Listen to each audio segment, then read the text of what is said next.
Which of the following is an empirical formula of a compound that is 14.37% hydrogen by mass?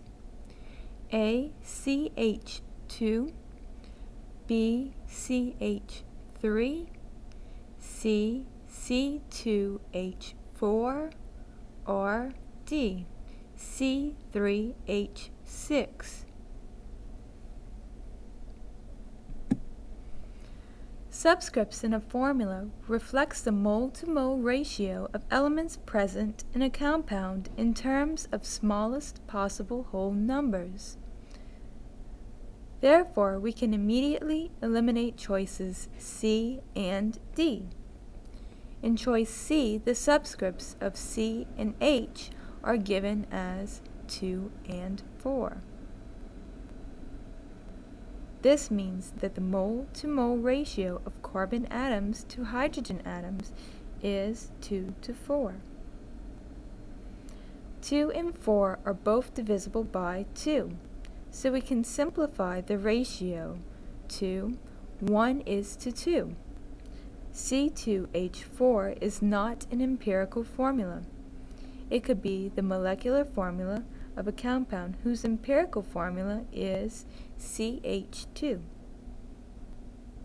Similarly, the ratio of the subscripts in choice D can be reduced to smaller whole numbers. 3 and 6 are both divisible by 3. The ratio can be simplified to 1 is to 2. So C3H6 is not an empirical formula. It could be the molecular formula of another compound whose empirical formula is also CH2.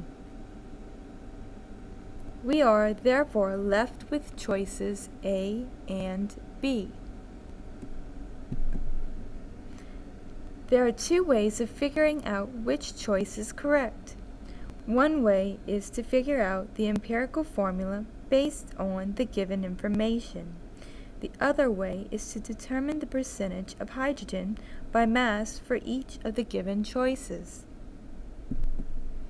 Since we're only left with two choices, it would be faster to just determine the percentage of hydrogen. For example, in CH2, the mole-to-mole ratio of carbon to hydrogen is 1 is to 2.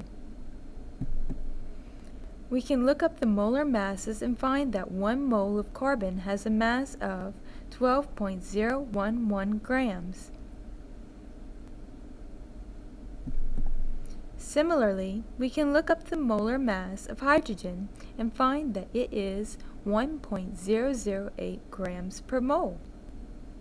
So, 2 moles of hydrogen would have a mass of 2.016 grams. The total mass of 1 mole of carbon and 2 moles of hydrogen is 12.011 grams plus 2.016 grams, or 14.027 grams. To calculate the percentage of hydrogen by mass, we simply divide the mass of 2 moles of hydrogen by the total mass. This gives us a value of 14.37%. Therefore, choice A is correct,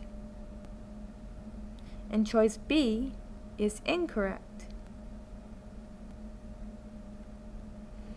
If the empirical formula of a compound was CH3, then we would have 20.11% as the percentage of hydrogen.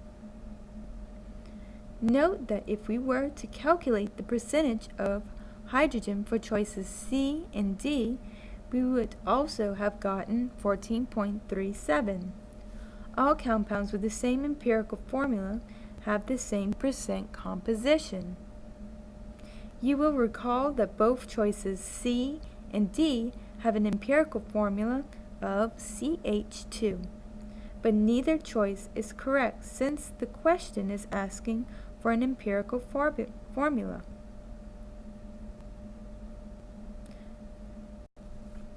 But neither choice is correct since the question is asking for an empirical formula.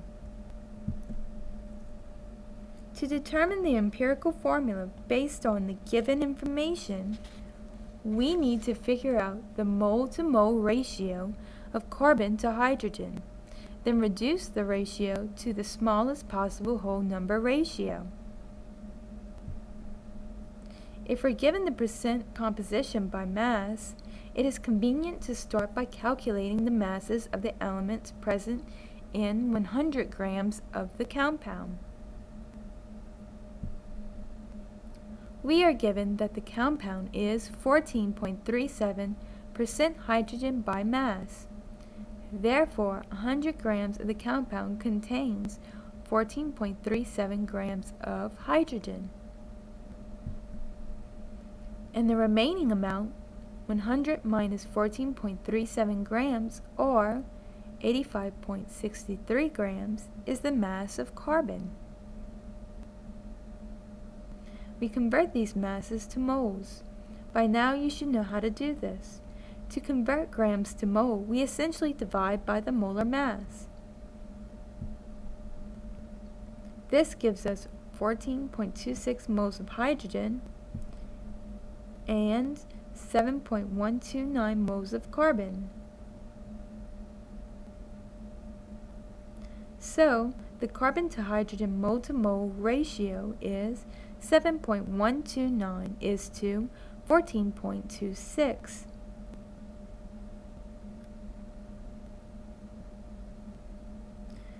To reduce this ratio to a ratio of the smallest possible whole numbers, we divide both by the smaller number. 7.129 divided by 7.129 is 1. And 14.26 divided by 7.129 is 2. Therefore, the carbon to hydrogen mole to mole ratio is 1 to 2. The empirical formula of the compound is CH2.